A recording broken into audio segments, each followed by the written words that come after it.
আসসালামু আলাইকুম, শুভ সকাল সবাইকে। চলুন আজকে খুব সুন্দর একটা বিষয় নিয়ে আলোচনা করি। Postpartum depression. যারা নতুন মা হয়েছেন বা হবেন তাদের জন্য খুবই গুরুত্বপূর্ণ।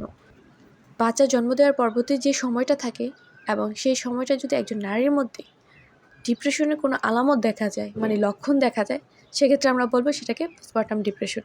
লাকিলি 2 থেকে 3 মাসের মধ্যে রিকভারি করার চান্স আছে, মানে ম্যাক্সিমাম। আর মিনিমাম হচ্ছে লং টাইম, যেমন 2 বছরের মধ্যে চলে যায়। আমার ছিল 2 বছরের মতো। আর এই লক্ষণগুলো খুবই ভয়ঙ্কর। একটা সময় আত্মহত্যা করার প্রবণতাও বেড়ে যায়, ঘরে অশান্তি লেগে থাকে, মেজাজ খিটখিটে থাকে, ঘুম না হওয়া প্রবণতা বেশি থাকে। আলটিমেটলি সুইসাইডাল টেন্ডেন্সি মাথায় আসবেই।